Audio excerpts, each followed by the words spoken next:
Vinayaka Missions Research Foundation, deemed to be university. Salem campus. Toll free number 1800-258-2929.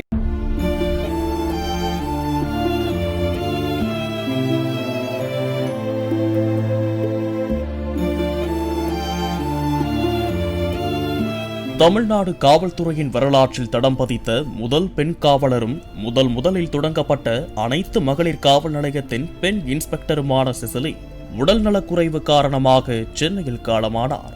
அவரது மறைவுக்கு காவல்துறையினரும் பொதுமக்களும் தங்களது ஆழ்ந்த இரங்கலை தெரிவித்து வருகின்றனர்.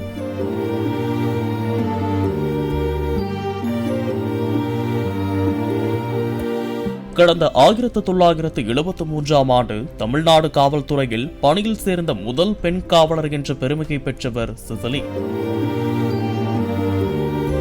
தனது திறமையாலும் அர்ப்பணிப்புடன் கூடிய பணியினாலும் அடுத்தடுத்து உயர்வுகளை பெற்றதாக கூறப்படுகிறது. தொடர்ந்து 1977ஆம் ஆண்டு தமிழ்நாட்டின் 2வது பெண் உதவி ஆய்வாளராக பதவி உயர்வு பெற்றார்.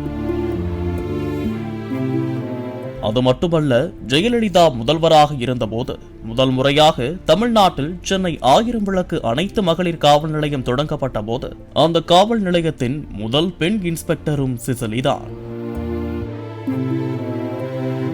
அந்த காலகட்டத்தில் காவல் நிலையங்களுக்கு செல்வதற்கு ஆண்களுக்கே தயக்கமாக இருக்கும். அப்படியென்றால் பெண்களுக்கு எப்படி இருக்கும்? படிப்பறிவின்மை, விழிப்புணர்வின்மை என அந்த காலகட்டத்தில் பெண்கள் தங்களுக்கான உரிமைகள் என்ன என்பது கூட தெரியாமல் குடும்ப வன்முறைகளாலும் பாலியல் வன்முறைகளாலும் கடுமையாக பாதிக்கப்பட்டுக் கொண்டிருந்தார்கள். ஆறுதல் தேடி சொல்லி அழக்கூட முடியாத சூழலில் இருந்தார்கள். ஆணாதிக்கத்தனம் உச்சத்தில் இருந்த காலகட்டம் அது.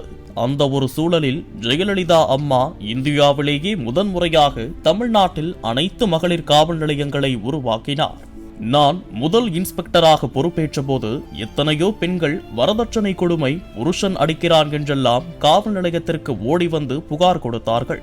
சம்பந்தப்பட்டவர்கள் மீது வழக்கு பதிவு செய்து சட்டப்படி தண்டனை வாங்கி கொடுத்தேன். பிரச்சனைன்னு ஓடிவர பெண்களை அமர வைத்து அதை காது கொடுத்து கேட்கும் போதே அவங்களுக்கு பாதி பிரச்சனை தீர்ந்துவிடும்.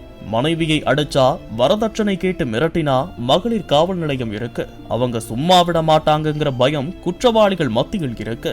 மகளிர் காவல் நிலையம் தொடங்கினப்போ நாங்க எப்படி செயல்படுறோங்கிற ரிப்போர்ட் தினமும் ஜெயலலிதா அம்மாவுக்கு போய்கிட்டு இருந்தது.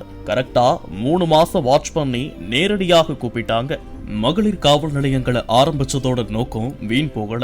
உங்களோட செயல்பாடுகள் சந்தோஷத்தை ஏற்படுத்துது, நல்லா பணியாற்றுங்கன்னு தோளோடு அணைத்து பாராட்டினாங்க. முதல்வரின் அந்த பாராட்டு 1000 மெடல்களை ஏந்தியது போல் இருந்தது. W1 1000 விளக்கு காவல் நிலையத்தை தொடர்ந்துதான் W2, W3 என ஆரம்பித்து இத்தனை மகளிர் காவல் நிலையங்களாக விரிவுபடுத்த இருக்கிறார்கள். இன்ஸ்பெக்டர் சிசிலி உயிரோடு இருக்கும் போது பகிர்ந்து கொண்ட தகவல்கள்தான் இவை. தனது பணிக்காலத்தில் சட்டம் ஒழுங்கை நிலைநாட்டுவதிலும் குற்றங்களை தடுப்பதிலும் மிகச்சிறந்த பங்களிப்பை வழங்கியதாக பல்வேறு பதக்கங்களையும் பாராட்டுகளையும் பெற்றுள்ளார். குறிப்பாக தமிழ்நாடு முன்னாள் முதல்வர் ஜெயலலிதாவிடமிருந்து உயரிய விருதுகளையும் பாராட்டுகளையும் பெற்றுள்ளார் என்பது குறிப்பிடத்தக்கது. பல்வேறு காவல் நிலையங்களில் சிறப்பாக பணியாற்றிய சிசிலி இறுதியாக சென்னை நீலாங்கரை காவல் நிலையத்தில் சட்டம் ஒழுங்கு பிரிவின் ஆய்வாளராக பணியாற்றி கடந்த 2005ஆம் ஆண்டு தனது பணியில் இருந்து ஓய்வு பெற்றார். இவரது கணவர் சூசை மாணிக்கமும் காவல்துறையில் ஆய்வாளராக பணியாற்றி ஓய்வு பெற்றவர் ஆவார். மறைந்த சிசிலிக்கு ஒரு மகனும் ஒரு மகளும் உள்ளனர். சென்னை பாலவாக்கம் TSG பச்சையப்பன் நகரில் உள்ள அவரது இல்லத்தில் பொதுமக்கள் மற்றும் காவல்துறையினரின் அஞ்சலிக்காக அவரது உடல் வைக்கப்பட்டது. அங்கிருந்து இறுதி ஊர்வலமாக எடுத்துச் செல்லப்பட்டு அக்கரையில் உள்ள கல்லறை தோட்டத்தில் அவரது உடல் நல்லடக்கம் செய்யப்பட்டது. பாலிமர் செய்திகளுக்காக ECR செய்தியாளர் ஆதா.